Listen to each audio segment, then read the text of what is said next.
स्वागत है दोस्तों आप सभी का आप ही के चैनल पीजी मैथ में। तो चलिए दोस्तों, हम आज क्लास 10th के क्रैश कोर्स कराने जा रहे हैं, जो आज फिजिक्स का क्रैश कोर्स कराने जा रहे हैं।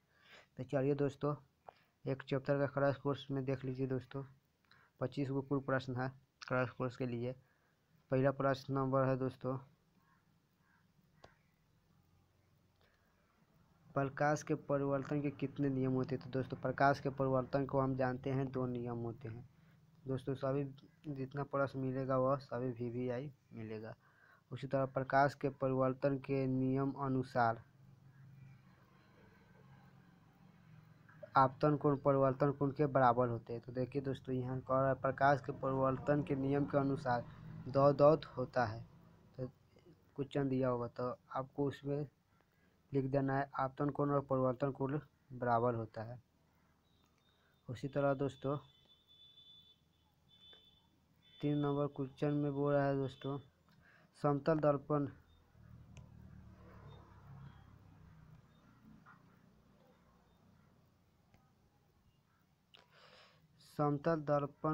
द्वारा बना प्रतिबिंब। तो दोस्तों, समतल दर्पण द्वारा बना प्रतिबिंब हमेशा आभासी और सीधा होता है।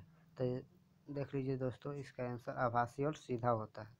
उसी तरह दोस्तों 4 नंबर क्वेश्चन में बोल रहा है आधुनिक। तो दोस्तों 4 नंबर क्वेश्चन में बोल रहा है कि आधुनिक क्वांटम सिद्धांत के आधार पर प्रकाश को दौत मानते हैं। तो दोस्तों कण तथा तरंग दोनों माना गया है। उसी तरह बोल रहा है दोस्तों, समतल दर्पण की वक्रता त्रिज्या होती है। दोस्तों समतल दर्पण की वक्रता त्रिज्या अनंत होती है। तो इसका करेक्ट आंसर अनंत हो जाएगा दोस्तों। तो इसी तरह दोस्तों आगे चलते हैं, 7 नंबर प्रश्न देखते हैं। यदि प्रकाश का आपतन कोण 90 डिग्री है तो प्रकाश के परिवर्तन के लिए विचरण कोण होगा। तो दोस्तों प्रकाश के परिवर्तन के कोण विचरण कोण 0 हो जाएगा। जैसे आपतन कोण हम बना देते हैं इस तरह, तो वह अगर 90 डिग्री बनाते हैं तो यह मान 0 हो जाएगा दोस्तों। इसीलिए आपतन कोण तो विचरण कोण 0 डिग्री होगा दोस्तों। उसी तरह 8 नंबर क्वेश्चन बोल रहा है कि किसी दर्पण की फोकस दूरी वक्रता त्रिज्या की दौत होती है। तो दोस्तों आधी होती है। तो दोस्तों अभी तक हमारे चैनल को सब्सक्राइब नहीं किया तो चैनल को सब्सक्राइब कर ले और बेल आइकन घंटी दबाना ना भूलें। उसी तरह दोस्तों 9 नंबर क्वेश्चन में बोल रहा है दोस्तों, सोलर कुकर में कौन सा दर्पण उपयोग होते हैं। तो दोस्तों हमेशा सोलर कुकर में अवतल दर्पण का ही उपयोग किया जाता है। तो इसका करेक्ट आंसर हो जाएगा अवतल दर्पण दोस्तों। तो उसी तरह 10 नंबर क्वेश्चन में बोल रहा है दोस्तों, हजामत बनाने के लिए कौन सा दर्पण उपयोग होता है। तो दोस्तों अवतल ही दर्पण उपयोग होता है, क्योंकि हजामती दर्पण में दोस्तों हजामित जो नाई अपना केस का हुआ काटता है, उसमें वह हजामती दर्पण के रूप में अवतल दर्पण लगाए होते हैं। उसी तरह 11 नंबर क्वेश्चन में बोल रहा है किसी दर्पण के दृष्टि क्षेत्र बड़ा होता है।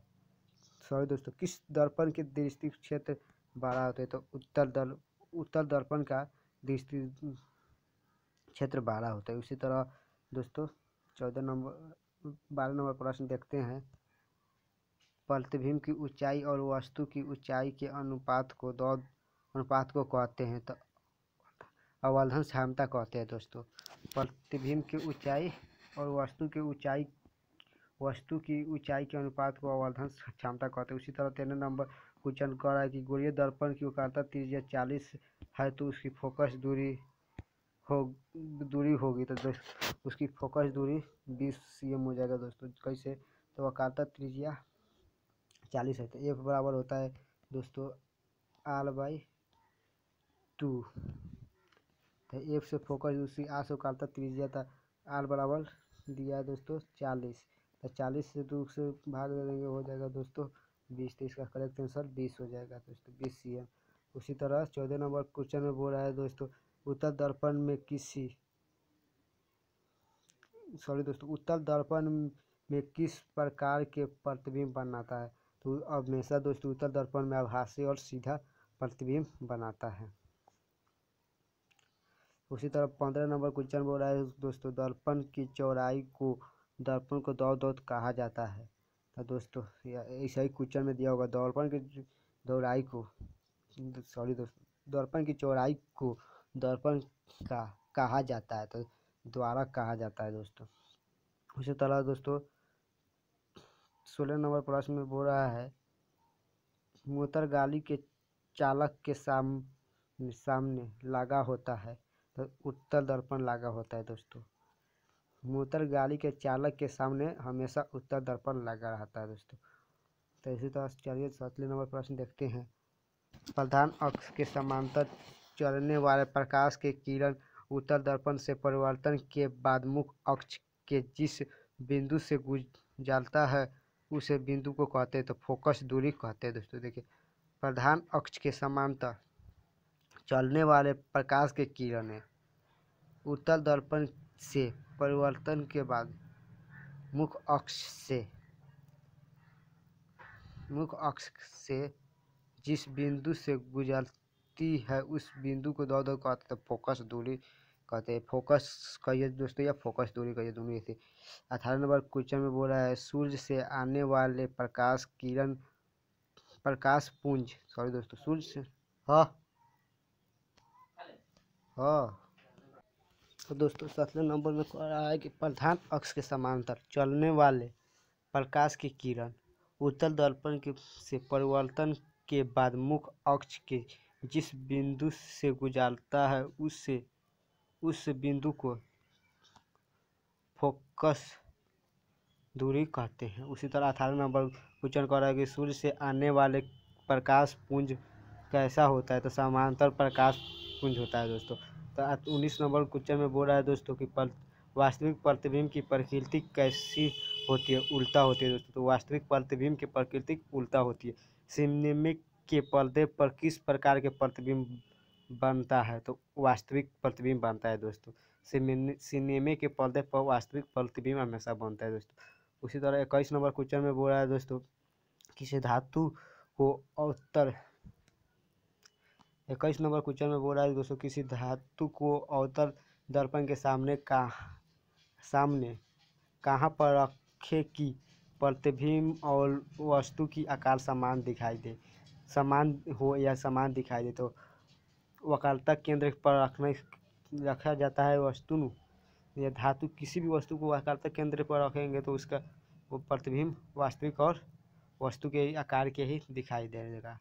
प्रकाश के किस तरंग का तरंग दैर्घ्य सबसे अधिक होते हैं, तो दोस्तों प्रकाश के सबसे अधिक तरंग दैर्घ्य लाल में होते हैं दोस्तों। प्रकाश के किस रंग के लिए तरंग दैर्घ्य सबसे न्यूनतम होती है, तो दोस्तों बैगनी रंग के लिए सबसे तरंग दैर्घ्य कम होते हैं। उसी तरह 25 नंबर क्वेश्चन में कह रहा है जो दोस्तों कि निर्वात में प्रकाश की चाल दौत होती है, तो दोस्तों निर्वात में प्रकाश की चाल 3 × 10⁻⁸ मिनट प्रति सेकेंड होता है दोस्तों। उसी तरह 25 नंबर क्वेश्चन अंतिम और आखिरी क्वेश्चन का श्वेत प्रकाश से श्वेत रंग कितने रंगों से मिलकर बनी होती है, तो दोस्तों श्वेत रंग 7 रंगों से मिलकर बनी होती है। तो चलिए दोस्तों चैप्टर 1 नंबर आज शुद्ध गया, प्रकाश के परिवर्तन के नियम क्रैश कोर्स था दोस्तों यह। तो हम आज से चालू कर दिए क्रैश कोर्स।